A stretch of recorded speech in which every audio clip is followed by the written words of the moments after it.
Alright, hey guys, so today we are going to be continuing with reading out loud Meditations by Marcus Aurelius. And today we are going to read it for 20 minutes. And this time my phone is not charging, so we are going to start a timer. The timer starts now. Alrighty. Let's do it.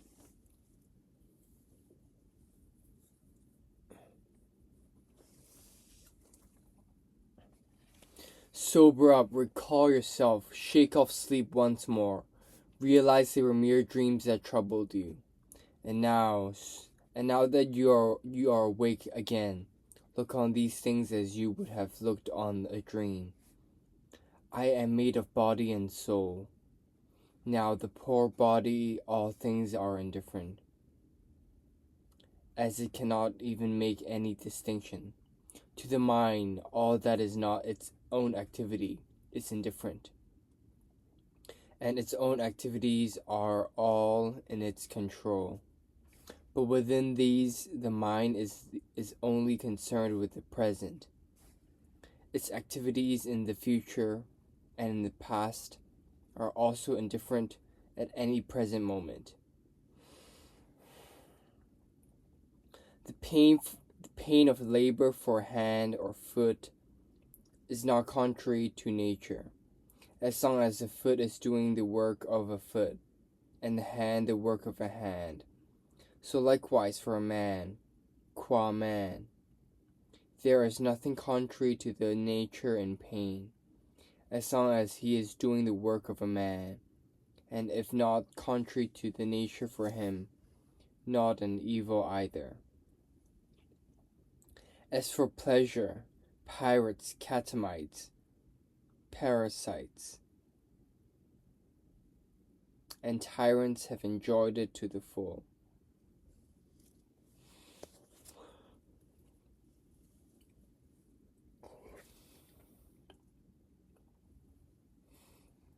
Do you not see how the working craftsman, while deferring to the layman up to a point, nevertheless sticks to the principle of his craft, and will not bear to desert it?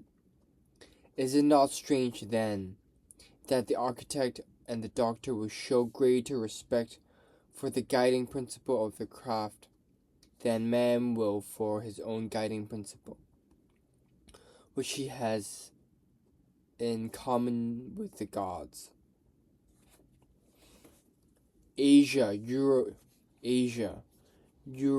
are mere hooks. Asia, Europe are mere nooks of the universe. Every ocean is a drop in the universe. Mount Athos, a spadeful of earth in the universe. The whole of the present time is a pinprick of eternity. All things are tiny, quickly changed, evanescent. All things come from that other world, taking their start from that universe. All things come from that other world, taking their start from that universal governing reason, or in consequence of it. So even the lion's gaping jaw, poison, every kind of mischief are, like thorns or bogs, consequential products of that which is noble and lovely. So do not think them alien to what you worship.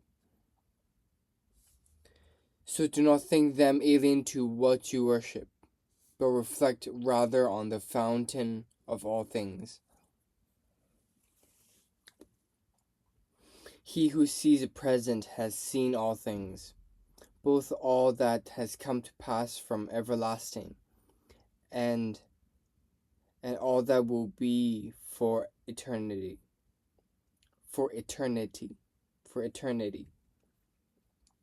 All things are related, and the same. You should meditate often on the connection of all things in the universe and their relationship to each other. In a way, all things are interwoven and therefore have a family feeling for each other. One thing follows another in due order, through the tension of movement, the common spirit inspiring them, and the unity of all being. Fit yourself for the matters which have fallen to your lot, and love these people among whom destiny has cast you, but your love must be genuine. An instrument, a tool, a utensil, all these are fine if they perform the function for which they were made, and yet in such cases the maker is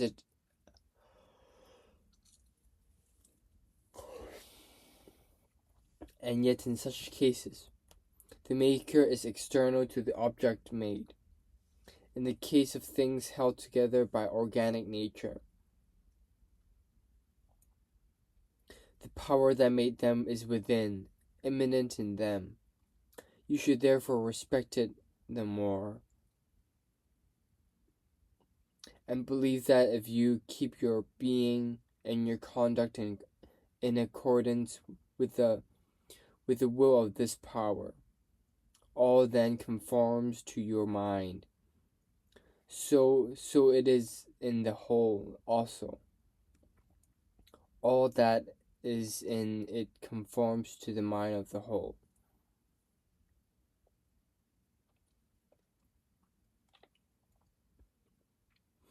If you set up as good or evil any of the things beyond your control, it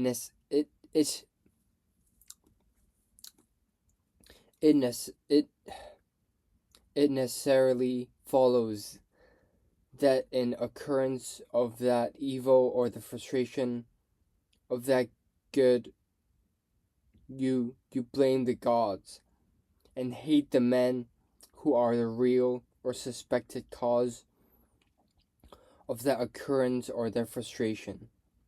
And indeed, we do much injustice through our concern for such things. But if we determine that only what lies in our own power is good or evil, there's no reason left us either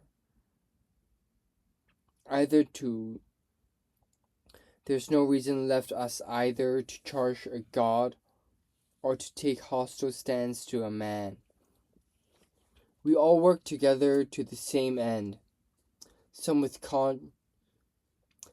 conscious attention, others without knowing it. Just as Heraclitus, I think, says that even people asleep are workers in the factory of all that happens in the world. One person contributes in this way, another in that, and there's room even for the critic who tries to oppose or destroy the production. The world had need for him too. So it remains for you to decide in which category you place yourself. Certainly, he who governs the whole will make good use of you and welcome you in some part of the joint workforce. But just make sure that your part is not that of the cheap and vulgar line in the comedy, as noted by Chrysippus.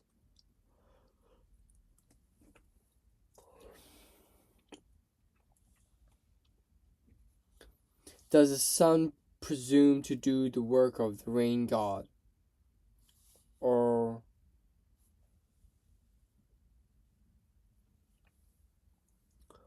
Asclepius, that of the goddess of harvest? And what of each of the stars? Is it not that they are different, but work together to the same end? Now, if the gods took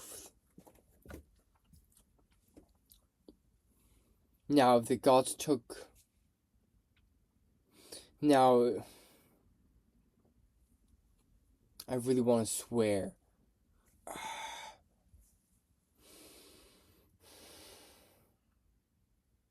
I'm not feeling really well today, but consistency beats everything.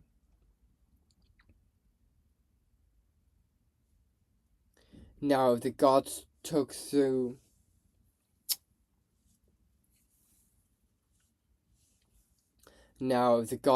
thought for me and what must happen to me, they will have taken thought for my good. It is not easy to convince of a thoughtless God. It is not easy to conceive of a thoughtless God.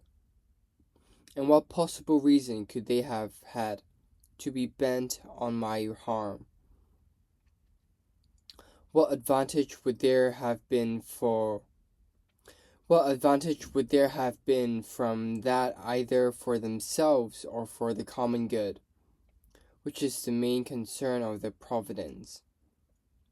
If they did not take individual thought for me, then certainly they took thought for the common good. And since what happens to me is a consequential part of that, I should accept and welcome it. But if after all they take thought for nothing, an impious thing to believe. Otherwise, let us abandon sacrifice, prayer to the gods, swearing by the gods, all other things which we variously do on the assumption that the gods are with us and share our lives. If then they take no thought for any of our concern, it is open to me to take thought for myself, and my concern is for what is best for each. Best for each is what suits his own condition and nature, and my nature is both rational and social. As Antonius, my city and country is Rome. As a human being, it is the world. So what benefits these two cities is my only good. All that happens to the individual is to the benefit of the whole. So far, so clear. But if you look more closely, you will also see, as a general rule, that what benefits one person benefits other people too. Though here, benefit should be taken in its popular application to things which are in fact indifferent. Just as all business of the amphitheater and such places offend you,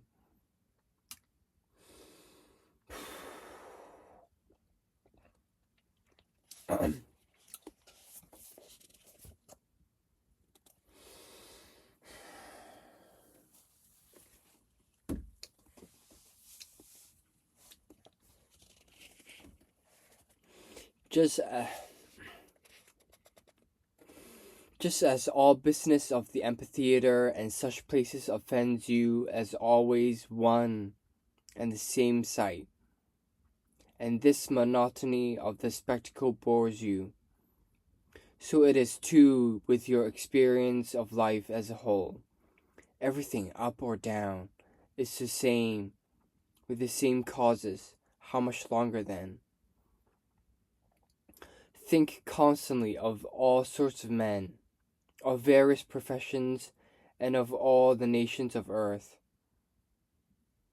who have died, and so bring your thought down to Philistine.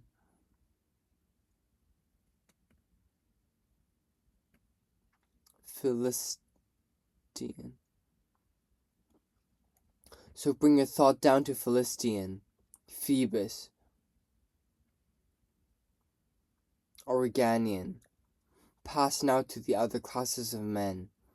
We too are bound to change our abode to that other world, where there are so many skilled orators, so many distinguished philosophers, Heraclitus, Pythagoras, Socrates, so many heroes of old, so many later commanders and kings.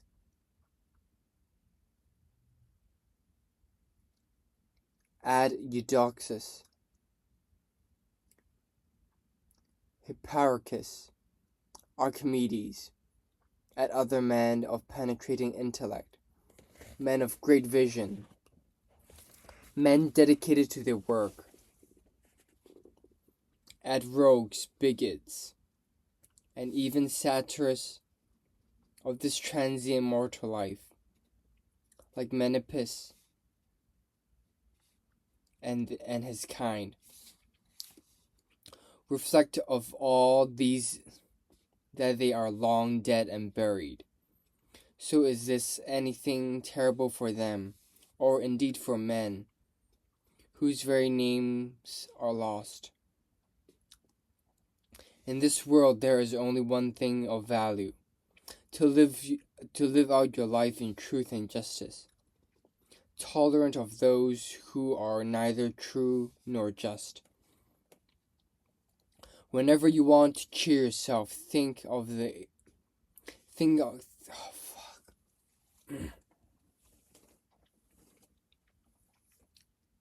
Whenever you want to cheer yourself, think of the qualities of your fellows.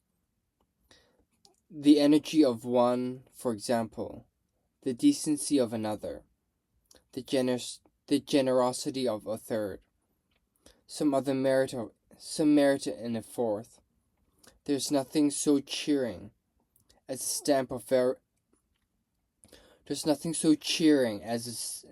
stamp of virtues manifest in the character of colleagues, and the greater the collective incidents, the better. So keep them ready to hand.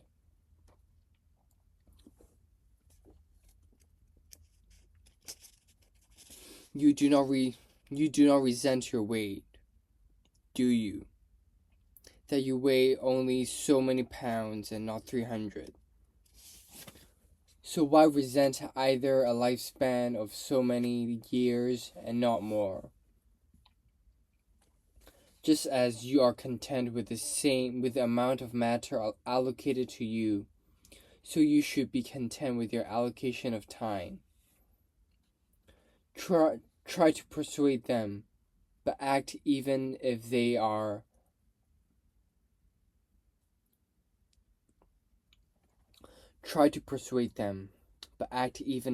unpersuaded. Whenever the principle of justice so directs. But if someone forcibly resists, change tack to an unheard acceptance.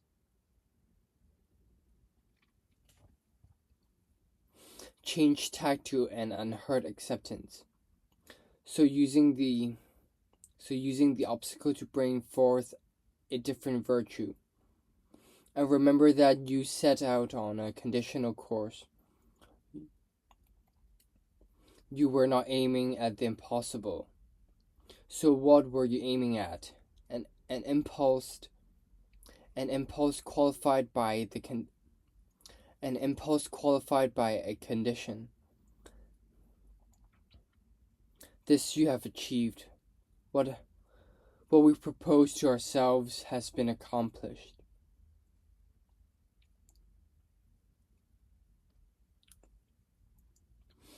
How to understand your own good. The lover of glory takes it to be the reaction of others.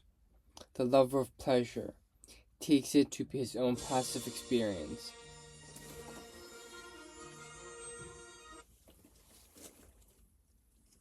How to understand your own good. The lover of glory takes it to be the reaction of others. The lover of pleasure takes it to be his own passive experience. The intelligent man sees it as his own action.